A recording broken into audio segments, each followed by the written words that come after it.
আসসালামু আলাইকুম প্রিয় বন্ধুরা, আপনাদেরকে দেখাবো আল ফার্ম কীভাবে তৈরি করা হয়, মানে মুরগি পোড়া হয় কিভাবে কয়লা দিয়ে। তো এখানে মুরগিগুলো আছে ফ্রিজে। তো এখানে সব সময় প্যাকেটজাত মুরগিগুলাই পাওয়া যায়, তাজা। এগুলো তাজা মুরগি প্যাকেট করা। তো এখানে 800 গ্রামের মুরগি আছে, আমি সেগুলো নিচ্ছি। তো এগুলো এখন নিয়ে আপনাদেরকে দেখাচ্ছি। এখানে তো সম্পূর্ণ কিছু প্যাকেট জাতীয়। তো এই মুরগিগুলো আমরা এখন কাটবো।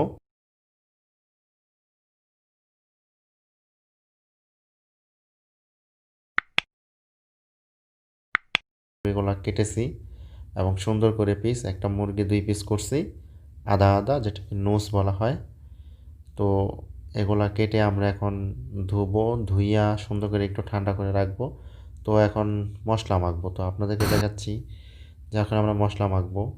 তো প্রথমত আমরা তেলটা দিচ্ছি খুব সামান্য পরিমাণে, যাতে বেশি না দেওয়া হয়, মানে খুবই সামান্য। অনেক সময় তেল দিতে হয়, আবার না দিলেও হয়। তো কিছুটা দিলে একটু ভালো হয়। তো যে তেলটা দিলাম এটা হচ্ছে যে জাজুরা, মানে তেলটা কোনো জমবে না, ভুট্টার তেল। তো এখন এখানে আমরা লবণটা দেব, পরিমাণ মতো হালকা হালকা করে লবণটা দেব সুন্দর করে। আর আমাদের কাজটা করতে করতে আমাদের একটা মাপ আসা পড়ছে যে এতটা মুরগি এরকমভাবে দিলে পরিমাণে দিতে হইব। তো মশলাও দিচ্ছি, মানে এমনভাবে দেব যাতে মশলাটা সম্পূর্ণ জায়গায় ছড়ায় যায় এবং পুরা, মানে পিসটিতে সম্পূর্ণভাবে যেন মিক্স হয়ে লাইগা থাকে। এই মশলাগুলো অনেক দামি, অল্প দিলেই মানে অনেক কিছু, মানে অনেক স্বাদ, অনেক ঘ্রাণ, অনেক কিছু হয়। খুবই দামি মশলাগুলো। আর এখানে অনেক আইটেমের মশলা একসাথে মিক্স করা আছে, যেগুলোর নাম সম্পূর্ণভাবে বলা যাবে না। অনেক মশলা, মানে যত মশলা জাতীয় যা আছে সবগুলো মিক্স করা এখানে আছে। এই অল্প একটুতেই অনেক কিছু হয়। মশলাগুলো, তারপর আমরা কয়লাগুলা দেবো। এই কয়লাগুলা দেখেন, কয়লা, এগুলাকে বলা হয় ফাহাম। মানে এই ফাহাম দিয়ে পোড়া হয় দেখে এটাকে বলা হয়, মুরগিটাকে আল ফাহাম। তো কয়লাগুলা এগুলা এখানে 50 কিলো কয়লা আছে। এটা কিন্তু আমেরিকান কয়লা, মানে এটা একবার জ্বালাইলেও অনেক, মানে কিছুই থাকে না, একদম পুরা একদম সম্পূর্ণ জলে। তো দেখেন আমরা আগুনটাকে জ্বালাইছিলাম, জ্বালায় রাখছি এই যে। এখন জলটা সেটা পরে মেলে সেলা দিমো, মেলে সেলা দিলে অনেকখানি হবো। তো এটা হয়েছে এইটা, যেটা হাওয়াটা বের হয়ে যায় আলফামের মেশিনটা, মানে এটার ভিতরে একটা ফ্যান আছে, ধোঁয়াগুলি বের করে দেয় বাহিরে। ফ্যানটা দিয়ে ফ্যানে সব টাইনা লওয়া যায় ভিতর থেকে। তো একটু পরে আমরা এই কয়লাগুলা ফিট করে দেবো, সুন্দর করে মিলা দেবো। পুরা যখন জ্বলা হইব তখন সুন্দর করে মিলা দেবো কয়লাগুলা। এখন খুব ভেতরে কিন্তু অনেক আগুনের তাপ, মানে ধোঁয়াটা ওপরে টাইনা নিতেছে। তো আমরা লাইরা সাইরা দিব এখন, মানে আগুনটা একটু পরে, মানে যখন হিট হইব কয়লাগুলা তখন আমরা লাইরা সাইরা দিব। সম্পূর্ণ যখন লাল হয়ে যাব তখন লাইরা সাইরা দিলে পুরা এটা মেইলা দেবো। মেইলা দেওয়ার পরে তারপরে আর কি মুরগিগুলো আর কি পুড়তে হইব। আস্তে আস্তে হিট হোক। আমরা এখন করব, মানে শিকগুলো যে আছে ওগুলা একটু তেল দিব। তেল দিয়ে আর কি করে রাখবো যাতে পরবর্তীতে মুরগিগুলা বাইজা না থাকে। তো সেইগুলো দেখাচ্ছি। তো দেখেন এই আমরা এখন এগুলো নেব। এখন এগুলোতে তেল মাখতেছি, যে তেলগুলো মাইখা দেবো যাতে মুরগিগুলো বাইজা না থাকে, সুন্দরভাবে ক্লিয়ার থাকে। হালকা হালকা, মানে একটু তেল মাইখা দিলে মানে ভালোভাবে থাকে মুরগিগুলো আর কি, বাইজা থাকে না। পোড়ার পরে আর কোনো বাইজা থাকবো না। তো সুন্দর করে একটু তেল মেখে দিলাম শিকগুলোতে। তো এগুলির ভিতরে দুইটা মুরগি একসাথে দেওয়া যায়, মানে 4 পিস, আধা আধা 4 পিস একলগে দেওয়া হয়। তো সেগুলো কীভাবে দেওয়া হয় এখন আমরা এগুলো দেব। তো এইগুলো মুরগি, আমাদের মশলা মাখা মুরগিগুলো, এই যে এগুলো আমরা মশলা মাখা কতটা সময় আর কি ফ্রিজে রাখছিলাম যাতে মশলাটা পুরো সম্পূর্ণ ভিজে। আর মশলা তো অ্যাকচুয়ালি বেশি দিলে তো সাধারণ অল্প মশলা, মানে সাদা সাদা, এটাই খুব ভালো। আর ঘ্রাণও অনেক, সেন্ট অনেক ভালো। পোড়ার পরে সুন্দর একটা কালার হইব। তো বিসমিল্লাহ বিল্লাহ এখন আমরা এখানে রাখতেছি, শুরু করলাম।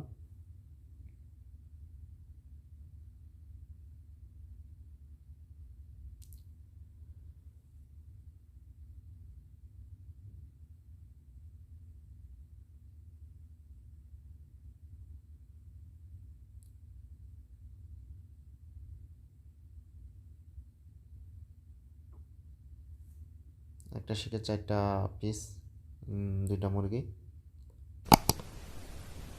সুন্দরভাবে দেওয়া যায়। এবং আমরা কয়লাগুলো সবই হয়ে গেছে, একটু পরেই করব।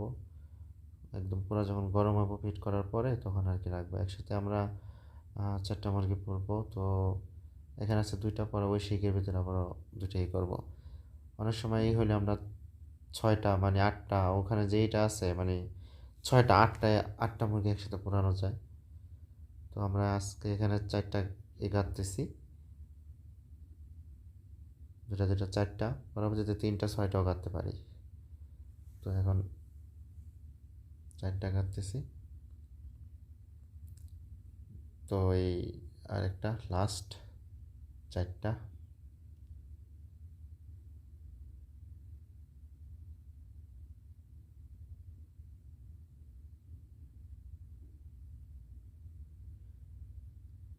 এর ভিতরে আছে, সুন্দর করে ঢোকাই দিয়ে টাইট করে লাগাই। যত জোরে এই করে যাতে পাও ঠাওগুলো যেন না লাগিয়ে থাকে, মিক্স করে দিতে হইব, সুন্দর করে ফিট করে দিতে হইব।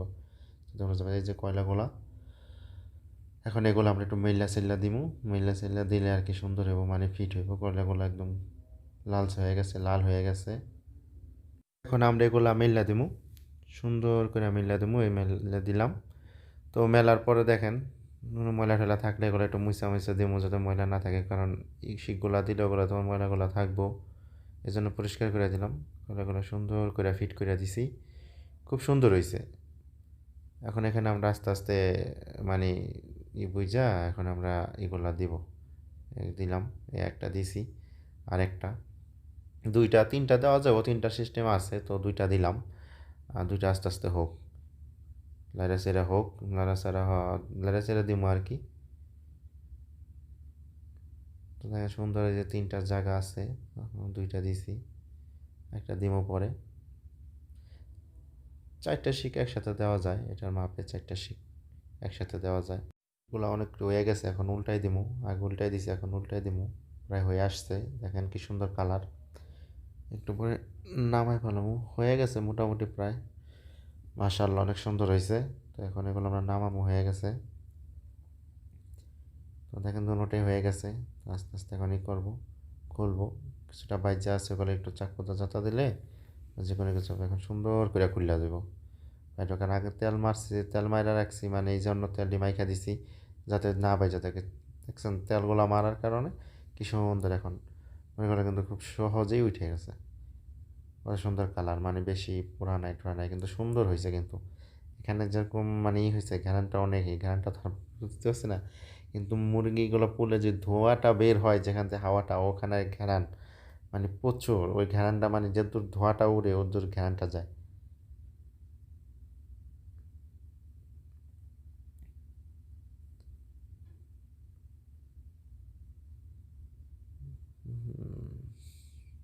সুন্দর একটা কালার।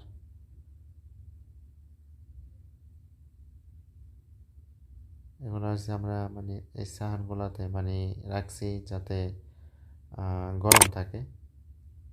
এই করার পরে আমরা ফোড়নে রেখে দেবো। পরবর্তীতে এখানে একটু কম পোড়ার কারণ হয়েছে, যখন কাস্টমার আসবো তখন আমরা এটা আটটু পুড়া দেবো, ঠিক আছে? তখন আটটু পুড়া দিলে তখন ভালো হবে। কারণ এখানে আমরা এগুলো তো ফোড়নে রেখে দেবো, এই জন্য একটু কম পোড়া হয়েছে। আমরা একটু কম কম পুড়ে রাখি, পরবর্তীতে আবার পুড়া দেবো। যখন কাস্টমার আসবো ও যখন অর্ডার দেবো তখন আবার একটু আমরা পুড়া দিই, তখন একটু ভালো করে পুড়া দিই। আর এখন পুরোপুরি পুড়া রাখলে এগুলো কালো হয়ে যাবে, এই জন্য একটু কম পুড়া রাখছি। মানে এর পরবর্তীতে আবার পুড়া দেবো, মানে যখন কাস্টমার অর্ডার করব তখন যাতে সময়টা বেশি না লাগে, মানে তখন জিনিসটা গরম থাকবে আরও বেশি। আর এগুলাতে রাখছি গরম থাকবে, এগুলো আমরা ফোনে রেখে দেবো। আমাদের মুরগির পোড়া শেষ। এখন আমরা চালগুলো দেখাবো, যে চালগুলো দিয়ে খাওয়া, এগুলোকে বলা হয় খেপসা। এই চাল খেপসা, এই খেপসাগুলো আমরা এখন মানে করার পরে যেখানে এখানে রাখা হয়েছে, এটার ভিতরে কি সারাদিন বা রাত যতক্ষণ ধরে থাকে গরম থাকবো, কোনো সমস্যা হবে না। পাতিল থেকে উঠাইয়া মানে এখানে রাখতেছি, এটা খুব গরম থাকে। এই ক্যাপসা দিয়ে এই আলফামটা খাওয়া হয়। এখানে আরও অনেক রকম মুরগি আছে, তো গ্রিল আছে, যেটাকে আরবিতে সোয়া বলে। তো আজকে আমরা এখন একটা প্লেটে বাড়বো। তো আলফাম দিয়ে একটা বাড়বো। চালগুলা খুব ঘ্রাণ আসছে। এই যে একটা প্লেট বাড়ছি, এটা দেখেন সুন্দর কালার। এটা কিন্তু একটু